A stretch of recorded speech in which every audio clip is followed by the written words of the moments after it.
You spoke about captaincy in your book, and in fact there's a piece that I want to quote back to you that you said at the time. You were talking about the future of New Zealand cricket. It's not just wanting to play for New Zealand either. That's not longer good enough for me. I want to play really well. I want to win tournaments, the World Cup. Why not? Another goal I have is to be at the forefront of New Zealand, changing the style of cricket they play. Without wanting to sound too critical, too often we play a boring style, particularly in Test cricket, and it hasn't got us anywhere. Now, the important thing is that this is before all the shenanigans took place over the whole thing to do with Ross as captain and then not being captain and everything. That's in your book before all of that happened. Showed how much you were also wanting to be the captain. Let's look at it. The style of cricket for a start. How are you going to play it? I guess that's the thing when you write books, isn't it? It's in black and white. Yeah, well, I think first and foremost, to me, it was never just about being a captain. It's about being a leader in the team and being a part of it. I guess a period of when you're getting your opportunity to play for New Zealand of actually making a difference and making an impact, and that's what I was alluding to in that piece in the book. Is you can turn up and you can play for New Zealand and walk away at the end of it saying, look, I've represented my country and had some good days, had some bad days, or you can do your absolute best during the time that you've got to make those days. Well, here's a good day when you made a key move. You remember this well. You brought on Kane Williamson. Yeah, Kane was chipping away at me to have a bowl, so I guess in a situation like this, we'd exhausted so many of our resources, tried our best, and sometimes you just got to take a bit of a punt on the back of the hard work that you've done, and the way the guys responded with the catching and that game is symbolic of a team that was trying to do its absolute best to win that game, and amazing how good things can go if you do have your heart in the right place there as well. So it's to do with hearts, it's to do with talent, but it's to do with getting guys to perform perhaps in a way that they don't even believe they're capable of doing that. Yeah, well, certainly it's not me that's getting these guys to do that. It's our guys are incredibly passionate about playing cricket for New Zealand, and whilst we may cop some criticism along the way. Does that hurt you? Yeah, it does. Some of it's warranted. When we don't perform well, the criticism is warranted. I guess the thing is that we're a team that isn't going to win every game, but as long as we are trending in the right direction, as I keep saying in the media as well, we're progressing, and we can look at that objectively, then sort of we can say that we're starting to get there. Does criticism bring the best out in Brendon McCullum? No, I don't think criticism does, no. I've learnt to deal with criticism over the last decade or so. Understandably, I've heard some of it. Yeah. Some of it is absolute rubbish. Some of it I think you deserve from time to time. But we all deserve a bit of a... And people, let's face it, Brendon, if they stop giving you their opinion, it means they're going to be playing softball. Yeah. That's the reality. Or tennis is going to go on a boom. Yeah. The fact that there are so many people in this country that love cricket, that's one of the reasons why they're into it, and you are somebody who they're fascinated by. Yeah, I completely agree. I think I've said to my family and that, who sometimes suffer the criticism worse, it hurts them more than what it hurts me, that look, in a couple of years no one's going to say a word about me, so we've just got to ride it out knowing that I'm trying to do my best that I can while I've got the opportunity to play for New Zealand, and the fact that you've got to take a bit of criticism along the way is part and parcel of that. And just before we leave this topic, you had a run-in with a guy who also loves New Zealand cricket, and you decided, righto, we're going to sort that out. It was the John Parker affair. You'd had enough, hadn't you? And you basically put the line in the sand. Yeah, I had. Yeah, I sat dormant for quite a while and let things play out. But I guess, I think what unfolded was not quite right, and so we made a stand against that, and that's one of the things that I hold pretty close to my heart as well, is integrity and honesty and trust. When those things are questioned, then that hurts. But look, I've moved on from that now, and Are you good at moving on? See, I come from the same environment as you, and I've got to say to you straight, I'm not good at moving on.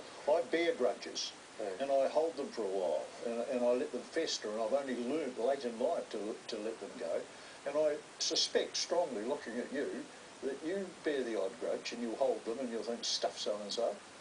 Yeah, I wouldn't say I forget, but no. I'm happy to forgive at times. Well, let's have a look at what is happening, because one of the exciting things about New Zealand cricket at the moment is the bowling attack. And we've got a young bowling attack, and one day Trent will be on, the next day Southey will be on, and you've got guys to call on, haven't you? Yeah, and they're really starting to perform at a world-class level, and I think they bounce off each other as well.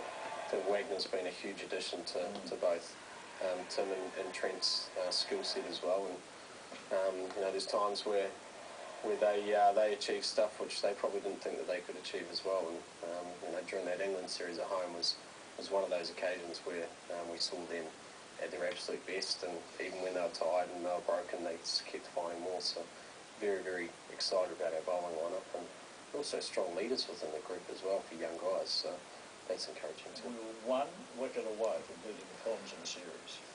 Yeah, it was. When you look at what's happened with the Aussies in the Ashes series since, what a win that would have been. Yeah, it would have been an amazing win, and that's obviously the dream that we painted at the start of the series, is how we're going to get the result we wanted, and there was times where we were in front of the game and we'd put the hammer down, but to me the most pleasing aspect was when we were behind the game at times and we found a way to claw ourselves back into the game, and that's the sort of traits which I think if we can develop, then we're going to give ourselves more opportunities in Test cricket. This is an interesting aspect. Your ODI average is higher than your Test average, and you want to be a good Test player. Where are you going to bat? Is it going to be in the middle of the order? Have you made a decision now? Not a numbers man, but I think it's the other way around. Do you? Yeah. Look, from my point of view, I just do whatever the team requires, and in my earlier stages in my career, I may have been probably too bullish and wanting to stand up and take on responsibilities that weren't perhaps suited to my game or to my style. Where are you? In number 6 then? Yeah, batting 6 in the one days, 6 in the tests, and batting 3 in the T20. And look, it's where the team requires me to bat at the moment. Ideally, we'd like to bat high, but that's you know, that doesn't necessarily suit either my style or the team's best interests.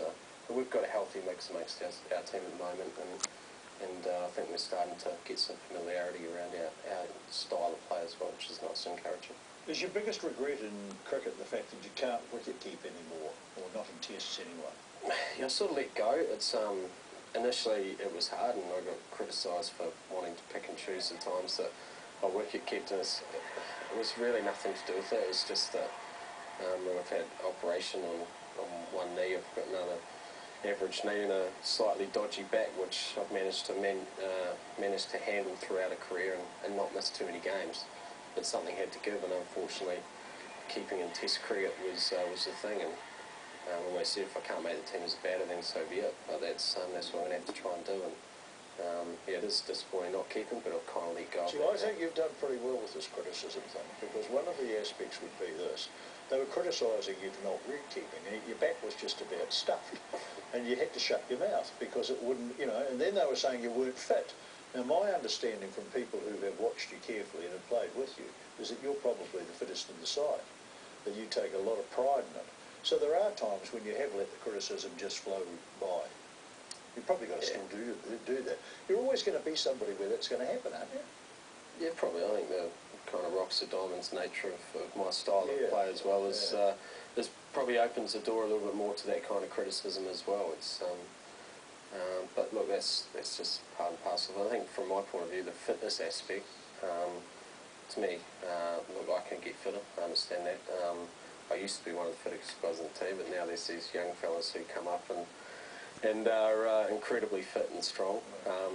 But I guess the good thing, well, the thing that I pride myself on is missed a handful of games over a 12-year career so far. So I managed to still be able to operate at a level which has just created some longevity, which is good. Well, you better get one tip out of this show before you go. I know you're crazy about golf, so what's your handicap? Oh, my affection for the game, my ability to the game at the moment are not marrying up. So I was on a 6, but now I'm out to a 12. Okay.